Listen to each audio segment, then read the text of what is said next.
petit Dvar Torah sur la paracha, l'Irvod Torah Velomdea. Alors dans la paracha t'es mort en Chutz Laaretz en ce moment, et puis dans le monde entier, eh bien on compte le Homer.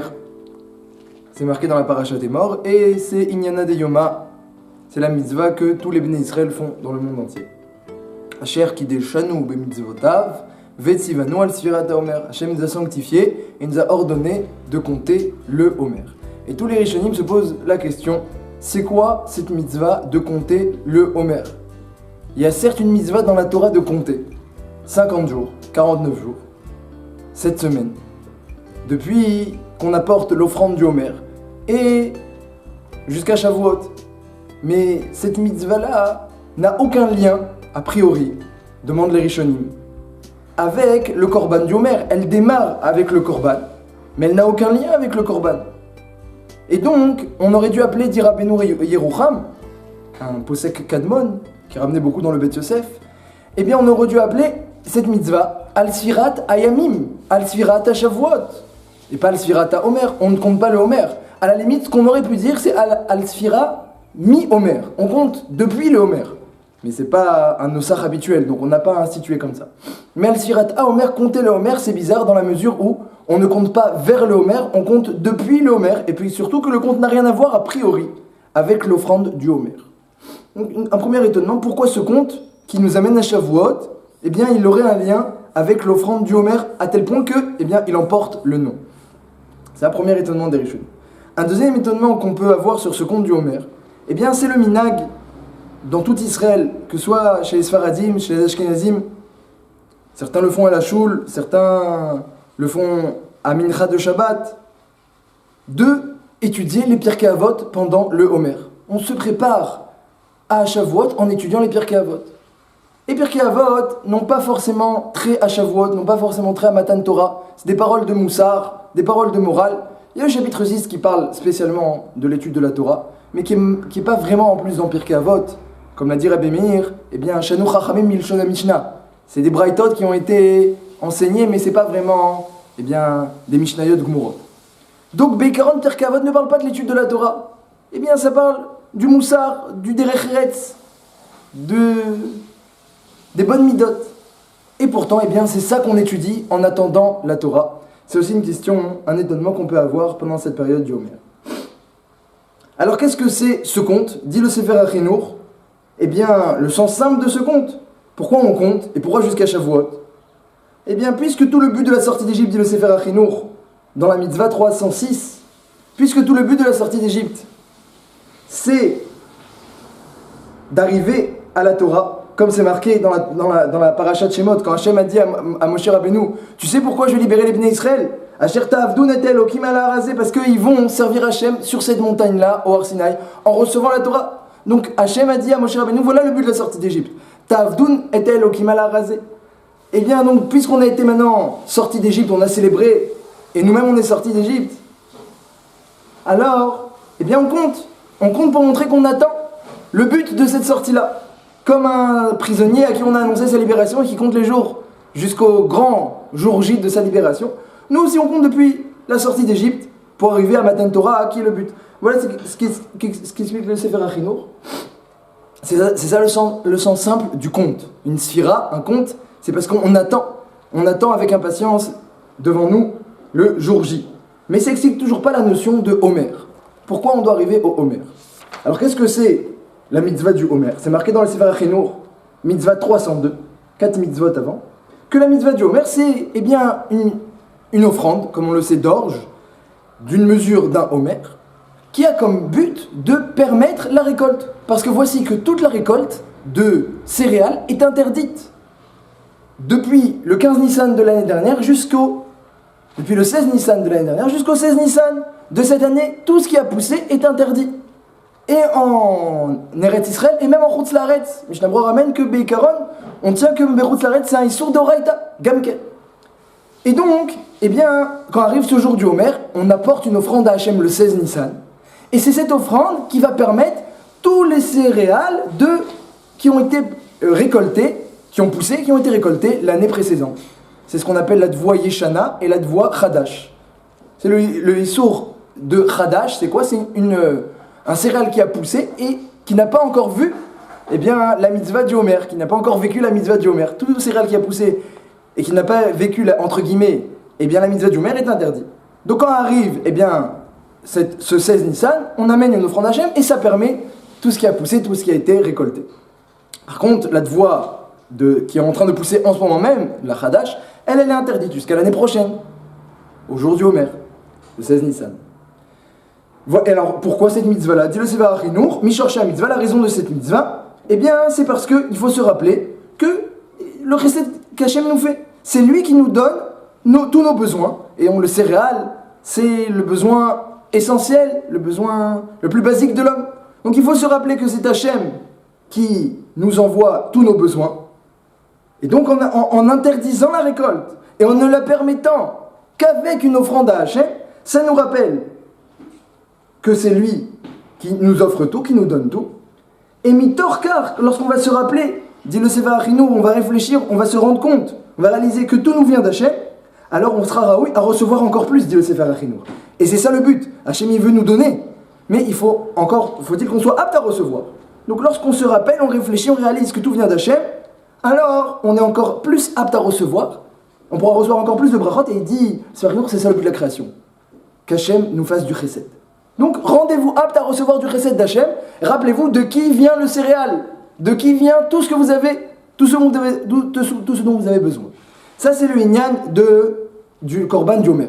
Mais ça ne nous explique toujours pas pourquoi ce conte jusqu'à Shavuot. On a compris pourquoi c'est un conte. On attend Shavuot, on attend Matan Torah, c'est le but. Mais pourquoi on l'appelle sur le nom du Homer, ça ne nous explique toujours pas. Et pourquoi on lit Pirkei Avot en ce moment aussi. Alors arrive le Harizal avec un chidouche gadol. Alpi Sod, voilà, on va dire un petit peu une touche de Kabbalah, et on essaiera de comprendre à notre niveau qu'est-ce que ça veut dire. Dit le Harizal, pourquoi on compte 50 jours d'après le Zohar, d'après la Kabbalah, pourquoi on compte 50 jours? Pour réaliser un tikkun, une réparation, une bechina, pour réaliser un tikkun d'un aspect qui s'appelle l'aspect du mi. L'aspect du mi.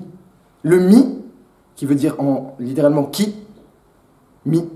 miouzé, qui est-ce, vezeu, zekeli vanveu, donc mi c'est qui? Il faut réaliser un tikkun du mi. Le mi, la valeur numérique c'est 50. Pour réaliser cette réparation du mi, il faut compter 50 jours. Et il dit, attention, ce mi-là, c'est la force de Paro. Et puisqu'on est libéré en Égypte de Paro, il faut réparer la touma de Paro, la touma du mi. Donc, en comptant 50 jours, on sort des 50 degrés d'impureté qui sont bien connus, on arrive aux 50 degrés de pureté, le jour de Shavuot qui est le 50e jour, et on réalise la réparation du mi, du qui est, la force de Paro. Qu'est-ce que ça signifie? Pourquoi c'est la force de Paro? Alors, dans le Zohar, c'est marqué Bereshit bara Elokim. Hachem a créé, au commencement, Hachem a créé le ciel et la terre, etc. Et le Zohar dit, c'est quoi Elokim? C'est quoi ce nom-là, Elokim? Elokim, dit le Zohar, c'est les lettres de Elokim, Aleph, Lamed, Ele, Kim, Im, c'est quoi? C'est Mi. Ele, Mi. Tout cela, Ele, ça veut dire tout cela, Mi, c'est qui a fait? C'est qui? Tout cela, c'est qui? Elokim, c'est quoi Elokim? D'ailleurs, un nom d'Hachem au pluriel, très étonnant. On sait bien qu'Hachem, il est parfaitement un, et pourtant, il a un nom au pluriel. Elokim, c'est au pluriel. Parce que ça représente Balakochot Kulam, comme c'est marqué dans tous les Sidurim. Hachem, c'est lui qui dirige tout. Alors, dit le Zohar, tu sais, regarde le mot Elokim, c'est Ele, tout cela. Mi, c'est qui? C'est Hachem. Donc Elokim, c'est le nom d'Hachem qui désigne tout cela. Lorsque tu vois plein de choses autour de toi, Balakochot Kulam, toutes les forces, la nature, tout ce qui se passe. On sait bien que la nature, Ateva, c'est la même gamatria que Elokim. Donc tout ce qui se passe autour de toi, tu dis Ele, tout cela. Mi, c'est qui? Ele, Mi, c'est les lettres. Elo, c'est Aleph Lamed He, Elo, Ele, c'est pareil. Kim, Mi. Tout cela, c'est Hachem. C'est ça le nom Elokim. Alors, lorsque Moshe Rabbeinu est venu voir Paro, il lui a dit Kohamar Hachem, Shalach Ami Veyavduni, laisse partir mon peuple, ainsi a dit Hachem. Qu'est-ce qu'il a dit, Paro? Mi Hachem, Mi, c'est qui Hachem? Je ne connais pas Hachem. Mi Hachem, c'est qui Hachem? Le nom Hachem, il ne connaissait pas. Pourtant, Paro, qui avait connu Yosef, D'après certains, c'était le même Paro qu'à l'époque de Yosef, d'après certains, c'était un autre. Vadaï qu'il avait connu. Et qu'est-ce qu'il avait dit Paro à Yosef? Il avait dit, ouh, un homme qui a roi Elohim comme toi, on va pas trouver, donc il faut absolument que tu sois vice-roi. Donc il connaissait le nom Elohim. Alors dit le Harizal, oui, il connaissait le nom Elohim, mais il connaissait pas le nom Hachem. Parce que Hachem, c'est un nom très élevé. C'est le nom d'Hachem, Shem Haetzem, un nom très élevé d'Hachem. On n'a même pas le droit de le prononcer. On dit Ado, ce qui n'est pas la lecture normale, parce qu'on n'a pas le droit de dire le nom d'Hachem, tellement c'est élevé. On le prononce différemment. Mais Elohim, c'est un nom plus bas, entre guillemets, parce que ça désigne tout ce qu'on voit autour de nous. Elohim, c'est quoi? Elé, tout cela. Mi, c'est qui? C'est Hachem. Sa parole, il connaît tout ce qui est autour de lui, parole, il connaît. Mais Hachem, il ne connaissait pas. Mais le problème, et là on arrive au problème, c'est que Paro, il connaît tout ce qui est autour de lui, Elé, il connaît. Mais à la question mi, qu'est-ce qu'il dit Paro? C'est qui tout cela? C'est qui a fait ça? Il dit Paro, et vous savez c'est qui? C'est moi. Ani liyori ve ani asitini. Le Nil est à moi, ve ani asitini, et c'est moi qui me suis créé. Voilà la phrase, un pasouk de Yecheskel, si je ne me trompe pas. Que a dit Paro, que disait Paro pour dire, voilà, elle est tout cela, c'est qui? C'est moi. Il se prenait pour le Tout-Puissant, c'est lui qui a tout créé, c'est un Dieu, etc. Il s'est fait de lui une avodazara chas v'shalom. Donc il connaissait le nom Elohim, mais il ne connaissait pas la bonne réponse. Elohim, Elé, c'est qui tout cela? Au lieu de dire c'est Hachem, il disait c'est moi. Donc on lui a dit quoi, Amar Hachem? Il a dit mi Hachem, mi, c'est qui ça? Je connais pas Hachem. Elohim, tout ça, je connais, c'est moi qui ai fait. Mais Hachem, je connais pas. Voilà comment explique le Harizal la Touma du mi. La Touma du mi, c'est de tout ramener à soi. Mi, moi en anglais, mais mi, quoi, qui, il faut pas dire c'est moi, il faut dire c'est Hachem. Et lui il disait, Paro, moi. Il parlait, Kamouvan, il parlait anglais, Paro, c'est marqué dans le Midrash, je connaissais toutes les langues sauf l'ivrite. Al-Kol Panim, pour revenir à la Nekuda, c'est que Paro il connaissait tout ce qu'il y a autour de lui, mais il ne connaissait pas la bonne réponse. Et dit Rav Moshe Shapira que ça c'est un problème qui nous concerne aussi, qui nous concerne beaucoup, et c'est le plus grand chisaron des mauvaises midot. Le problème des midot d'un homme, c'est qu'il ramène tout à lui, il ramène tout à sa volonté. C'est quoi la colère? C'est quoi la dispute? C'est quoi la jalousie? C'est que, au lieu de voir la volonté d'Hachem dans ce qui est autour de nous, au lieu de faire ce rejman, tiens, est-ce que c'est en harmonie avec ce qu'Hachem veut ou pas? On fait un autre calcul. Est-ce que c'est en harmonie avec ce que moi je veux? Est-ce que elle est tout ça? Est-ce que ça me convient? On ne demande pas est-ce que ça convient mi à Hachem. On demande est-ce que ça me convient à moi? Et si ça ne me convient pas, on s'énerve, on est jaloux, on est rancunier, au lieu de se poser la bonne question.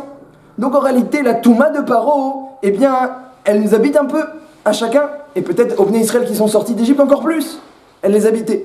C'est de tout ramener à soi au lieu de tout ramener à Hachem. Elohim, il faut tout ramener à mi, à Hachem, et Paro il ramenait tout à lui. Nous on a encore un peu ça, surtout comme il dit le Ramchal, que le Yetzer Hara, c'est l'incarnation de Paro, ou Paro c'est l'incarnation du Yetzer Hara, donc vu qu'on a Yetzer Hara, on a en nous aussi la Touma de Paro. Les deux sont très liés, dit le Ramchal. Al-Kol Panim, quand on arrive maintenant, dans cette période-là, où il faut recevoir la Torah, alors il y a deux notions. Sfirat à Omer. On a demandé c'est quoi le compte du Omer. Parce que pour recevoir la Torah, il faut deux choses. Il faut Sphira, avoir envie. Si tu comptes pas, si tu attends pas, si c'est pas comme un prisonnier qui attend sa libération. Quand tu espères dans la Torah, si tu n'as pas une grande volonté d'avoir la Torah, tu la recevras pas. Tu n'as pas envie d'avoir la Torah, tu l'auras pas. Maintenant, quelqu'un dit, moi j'ai envie d'avoir la Torah, je veux la Torah, je veux les mitzvot, je veux avoir la chorma, je veux connaître toute la Torah Kula, la Gemara, la halacha, je veux tout connaître. Extra. Est-ce que ça suffit? Non. La Sphira, ça suffit pas. C'est important, mais ça suffit pas. Il faut arriver à la deuxième partie, le Homer. Le Homer, on a dit, c'est quoi? C'est que tu as porté une offrande à Hachem et tu te rendais compte que tout vient de lui. Homer, c'est, on offre du blé, la base, et on dit, voilà Hachem, tout vient de toi. Donc Sfirat à Homer, concrètement, si on explique les deux notions qui sont assemblées ici, c'est attendre la Torah, mais en se rendant compte que tout vient d'Hachem. C'est-à-dire attendre la Torah avec des bonnes midot. Parce que quand quelqu'un il sait que tout vient d'Hachem, et quand quelqu'un il se demande, la première question qu'il se demande c'est est-ce qu'Hachem il est content? Pas est-ce que moi je suis content, est-ce que ça me convient ou je m'énerve? Est-ce que ça convient à Hachem? Ou alors je vais essayer de faire autre chose? Sans m'énerver évidemment. Et bien quand quelqu'un il a ces deux aspects-là en lui, l'attente de la Torah et les bonnes midot, alors il a tous les kélim pour recevoir la Torah. Et donc c'est ça le tikkun du mi. On compte 50 jours qui sont la gamatria de mi, et en partant du Homer, qui nous rappelle que tout vient d'Hachem, et dans ces 50 jours, on avance, on se purifie, et chaque jour, on est censé comprendre un peu plus que tout vient d'Hachem, et que tout doit être en harmonie avec sa volonté, pas avec la nôtre. On n'est pas le créateur, on n'est pas le boss. Mais souvent, on oublie. On pense qu'on est son propre créateur, qu'on est son propre boss, que tout doit être en harmonie avec notre volonté, qu'on doit être content, au lieu de faire la volonté du créateur. Le monde à l'envers, les créatures qui ramènent tout à elles, au lieu de réfléchir, de faire leur rôle, de convenir à la volonté du créateur.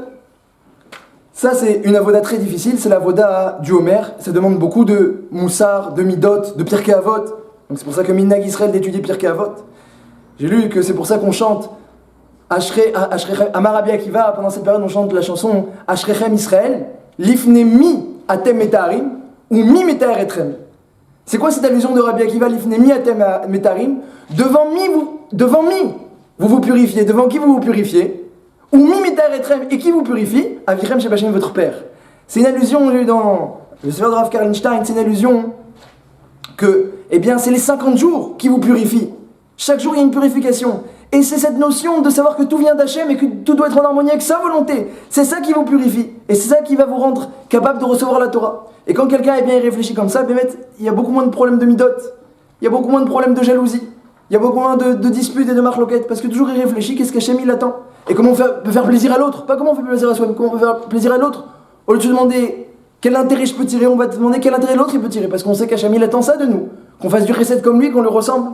Donc c'est un autre mahalar, c'est un autre cheminement de vie. Au lieu de réfléchir comme Paro, tout orienté autour de soi, on réfléchit tout orienté autour d'Hachem et autour de l'autre, parce que c'est ça qu'Hachem il attend de nous. On sait bien, comme il dit Nefesh Hachaim, l'homme a été créé que pour servir l'autre, comme ça il dit Nefesh Hachaim, que pour servir l'autre. Et donc, je vais juste finir avec une phrase que j'ai entendue de Rav Gershon Edelstein, le Rosh Yeshiva de Ponyovitch, ici à Bnei Brak, on le considère comme le Gadol Hador avec Rav Kanievski. Si vous voyez la Romémout, comment chaque grand Rav vénère Rav Gershon.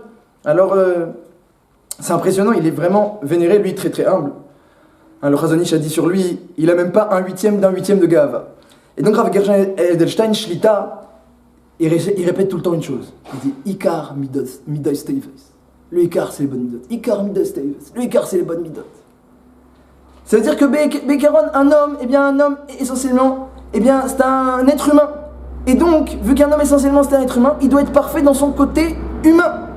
Et s'il a cette base-là, ce Homer, qui est de l'orge, qui est du blé, c'est la base. S'il a cette base-là, alors il peut espérer recevoir la Torah, s'il a envie évidemment. Mais s'il n'a pas la base, il n'a pas l'orge, il n'a pas compris qu'il est une créature et que tout doit convenir au créateur, comment peut-il espérer arriver plus haut? Ikar Midday Staves, donc c'est ça, les bonnes midot. Ça c'est Sfirat à Homer.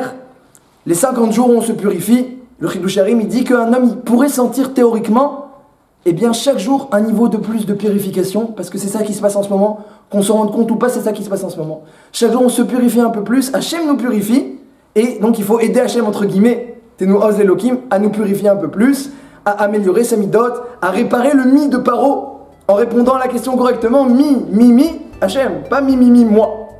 Et quand on a réussi ce travail, on mérite le 50e jour de recevoir la Torah, Beshlemuta, Shabbat Shalom.